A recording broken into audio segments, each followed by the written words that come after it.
दोस्तों, वीडियो के पार्ट 1 में आपका स्वागत है।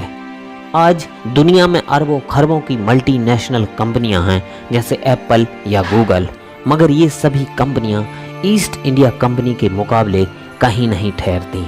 आज आपको दुनिया की सबसे ताकतवर कंपनी की कहानी सुनाते हैं। इस कंपनी का नाम था ईस्ट इंडिया कंपनी, जिसने भारत समेत दुनिया के एक बड़े हिस्से पर लंबे वक्त तक राज किया, जिसके पास लाखों लोगों की फौज थी, अपनी खुफिया एजेंसी थी, जिसके पास टैक्स वसूली का अधिकार था।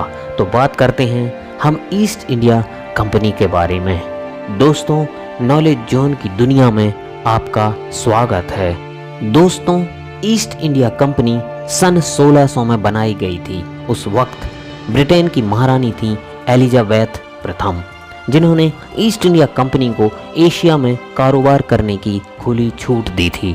मगर वक्त ने ऐसी करवट ली कि ये कंपनी कारोबार के बजाय सरकार बन बैठी। एक दौर ऐसा भी था कि ईस्ट इंडिया कंपनी के कब्जे में एशिया के तमाम देश थे। इस कंपनी के पास सिंगापुर और पेनांग जैसे बड़े बंदरगाह थे। ईस्ट इंडिया कंपनी ने ही मुंबई, कोलकाता और चेन्नई जैसे महानगरों की बुनियाद रखी। ये ब्रिटेन में रोजगार देने का सबसे बड़ा जरिया थी। भारत में इस कंपनी के पास 2.5 लाख से ज़्यादा लोगों की फौज थी। ये सिर्फ इंग्लैंड ही नहीं, यूरोप के तमाम देशों के लोगों की जिंदगियों में दखल रखती थी। लोग चाय पीते थे तो ईस्ट इंडिया कंपनी की, और कपड़े पहनते थे तो ईस्ट इंडिया कंपनी के। जरा ईस्ट इंडिया कंपनी की आज की गूगल या अमेजन से तुलना करें, साथ ही इनकी संपत्ति में टैक्स वसूलने की ताकत जोड़िए ये भी कि कंपनी के पास अपनी खुफिया एजेंसी थी और लाखों की फौज भी।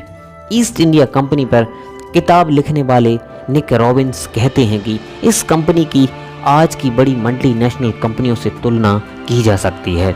ईस्ट इंडिया कंपनी इंडिया को शुरुआत से ही अपनी फौज रखने की इजाज़त मिली हुई थी। यहाँ भी इनसाइडर ट्रेनिंग, शेयर बाजार में उतार चढ़ाव जैसे आज की चीज़ों का असर और दखल था। वो कहते हैं कि जैसे आज कंपनियां अपने फ़ायदे के लिए हुक्मरानों, नेताओं के बीच लॉबिंग करती है, ईस्ट इंडिया कंपनी भी उस दौर की सरकार से नज़दीकी रखती थी। नेताओं, राजाओं को खुश करने की कोशिश में जुटी रहती थी। लेकिन आखिर ये कंपनी थी कैसी? क्या इसका भी मुख्यालय आज के गूगल या फेसबुक जैसी कंपनियों के शानदार दफ्तरों जैसा था? इसके मुलाजिमों को तनख्वाहें कितनी मिलती थी? चलिए इतिहास के पन्ने पलटकर इन सवालों के जवाब तलाशते हैं। अपने दौर में ईस्ट इंडिया कंपनी में नौकरी पाने के लिए लोगों में होड़ मचती थी, मगर नौकरी पाना बहुत मुश्किल होता था। किसी को भी नौकरी तब मिलती थी जब उसके नाम की सिफारिश कंपनी का कोई डायरेक्टर करे। कंपनी में ज़्यादातर मर्द ही काम करते थे, सिर्फ साफ सफाई के लिए महिलाएं रखी जाती थीं। ब्रिटिश लाइब्रेरी में ईस्ट इंडिया कंपनी के दस्तावेज रखे हुए हैं। इनकी जिम्मेदारी संभालती है मार्गरेट मेकपीस। मार्गरेट बताती हैं कि कंपनी के छोटे मोटे कामों के लिए भी निदेशक की सिफारिश पर ही नौकरी मिलती थी। कंपनी में कुल 24 निदेशक थे। कंपनी में जितनी नौकरियां होती थीं, उनसे कई गुना ज़्यादा नौकरी की अर्जियां आती थीं। अगर निदेशक की सिफारिश नहीं है तो किसी को भी नौकरी मिलना मुमकिन नहीं था। लंदन में कंपनी के हेडक्वार्टर में मुंशी या लेखक की नौकरी के लिए भी सिफारिश जरूरी थी। किसको नौकरी मिलेगी ये इस बात पर निर्भर करता था कि सिफारिश किसने की है। काबिलियत से ज़्यादा कनेक्शन की वजह से नौकरी मिलती थी। ईस्ट इंडिया कंपनी में नौकरी पाने के लिए सिर्फ सिफारिश से काम नहीं चलता था। कंपनी को इसके लिए पैसे देने पड़ते थे। उस वक्त करीब 500 पाउंड, जो आज करीब $52,000 या करीब 33 लाख रुपये के बराबर है।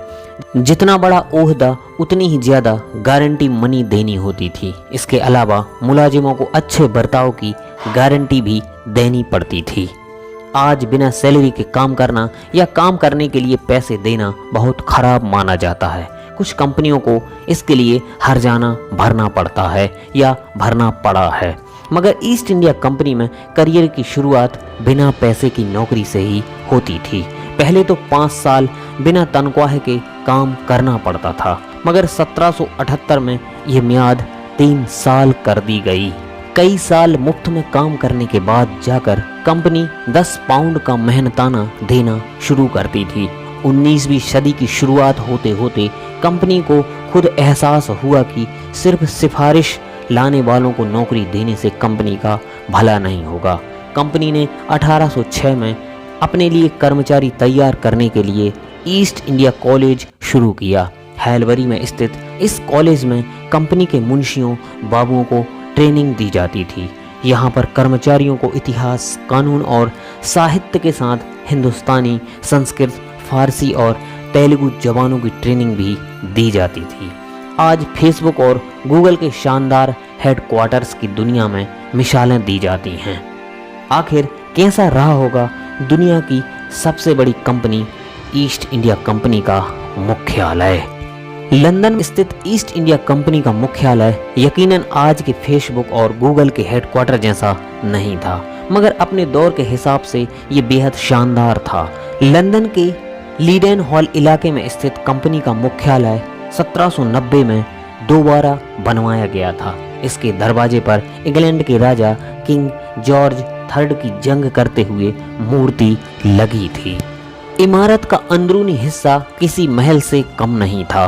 दुनिया भर से लगाए गए पत्थरों से जगमगाते हॉल और कमरे थे। कंपनी के कब्जे वाले शहरों की तस्वीरें भी लगी होती थीं।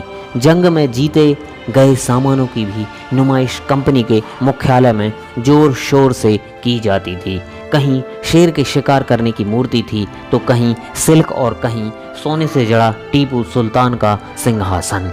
लंदन में कंपनी के कई गोदाम थे जो कंपनी की तरह ही शानदार थे। ये इंग्लैंड के लोगों पर रौब दाब कायम करने के लिहाज से बनाए जाते थे। बहुत बड़े और बहुत शानदार थे। आज बहुत सी कंपनियां अपने कर्मचारियों की झपकी लेने के अड्डे मुहैया कराती है, मगर ईस्ट इंडिया कंपनी तो अपने दौर में कर्मचारियों के रहने का भी इंतजाम करती थी। बहुत से कर्मचारी इसके लंदन के दफ्तर के कंपाउंड में ही रहते थे। कुछ लोगों को इसके लिए पैसे देने पड़ते थे तो कुछ लोगों को ये सुविधा मुफ्त में मिलती थी। कंपनी की सुविधाओं का वेजा इस्तेमाल करने वालों को सख्त सजा दी जाती थी। कंपनी के इंग्लैंड के बाहर के दफ्तरों में काम करने वालों को सोने की सुविधा मिलती थी। कर्मचारी हमेशा अपने सीनियर्स की निगाहों में रहते थे। अनुशासन सख्त था। शराब पीकर किसी से बदसलूकी करने पर कर्मचारियों को कैद में रखा जाता था।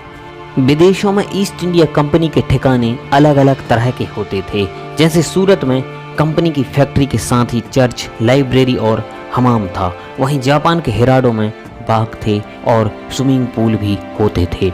ईस्ट इंडिया कंपनी में काम करने वालों को खाना भी दिया जाता था। जैसे ही मुलाजिम दफ्तर आते थे उन्हें नाश्ता दिया जाता था। विदेश में कंपनी के ठिकानों में लोगों को खाना दिया जाता था। हालांकि खर्च में कटौती के नाम पर यह सुविधा 1834 में बंद कर दी गई थी। 1689 में सूरत की फैक्ट्री का दौरा करने वाले अंग्रेज पादरी जॉन ओविंगटन ने लिखा था कि वहां पर एक भारतीय, एक अंग्रेज और एक पुर्तगाली रसोइया थे। इसका मकसद था कि सबको अपनी पसंद का खाना मिले। लोगों को मांसाहारी और शाकाहारी दोनों तरह का खाना मुहैया कराया जाता था। दोस्तों, वीडियो के पार्ट 1 में बस इतना ही। आपको हमारा वीडियो कैसा लगा कमेंट करके ज़रूर बताएं। ऐसे ही वीडियोस देखने के लिए हमारे चैनल को सब्सक्राइब करें। मिलते हैं एक नई वीडियो के माध्यम से। जय हिंद।